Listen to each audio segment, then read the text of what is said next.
La meva pregunta és com guerreja Francesc Torralba, com lluita, com afronta, com combat la desil·lusió, la manca de sentit que potser genera aquest quadre que ens has perfilat? Sí. Segurament no diré res que no sàpigues i que segurament són mecanismes que tenen moltíssimes persones d'aquí, no? Edmund Husserl té aquella famosa frase que diu el pitjor perill que li pot passar a Europa és el cansament. És la fatiga. És senzillament dir, va, no hi ha res a fer. Contra el populisme, la demagògia, el fanatisme, la postveritat, l'estupidesa infinita d'alguns líders, no hi ha res a fer. Això és cansament, això és fatiga. Interessantíssim l'assaig de Byung-Chul Han sobre la societat del cansament. Interessantíssim, no? Perquè és el pitjor dels perills possibles, que ens cansem. Perquè llavors vol dir allò conquerit es pot perdre. Drets civils, drets es poden perdre. Per tant, vol dir has d'estar actiu i has d'estar amb el múscul, diguem-ne, dilatat, disposat a seguir actuant. Ara, per això has de veure alguna possibilitat. Si no entreveus possibilitat, en diem picar ferro fred en català. Pots anar-lo picant. No donaràs forma ja. Ha d'estar rogent per donar-li forma.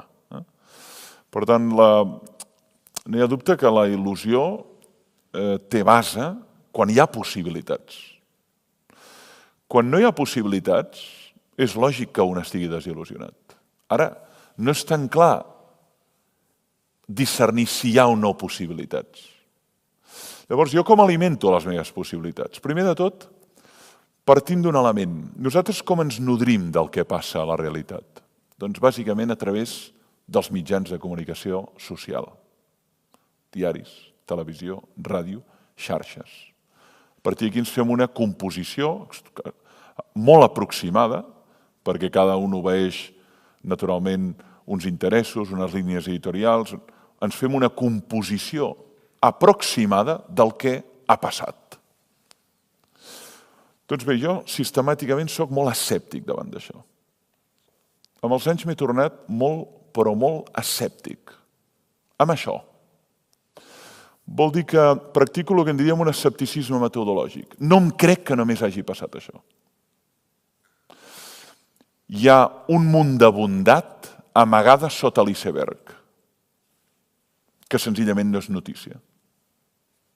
Llavors, és molt interessant, a l'hora de nodrir l'ànima d'il·lusió, no creure's excessivament la presentació que ens fan d'allò que ha passat als mitjans. No vull dir que no hagi passat el que diuen que ha passat, però ha passat molt més que allò que diuen que ha passat.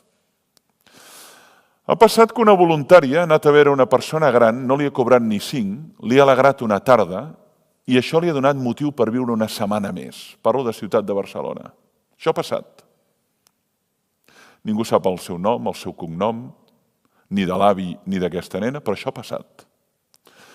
Ha passat que una noia ha anat al casal d'infants del Raval i ha ensenyat a llegir i a escriure a nens que provenen de la immigració, que no són els seus nebots ni els seus germans, no cobra ni 5, i això també ha passat. Etcètera, no? Piles de professors que s'entreguen a la classe per activar el pensament crític.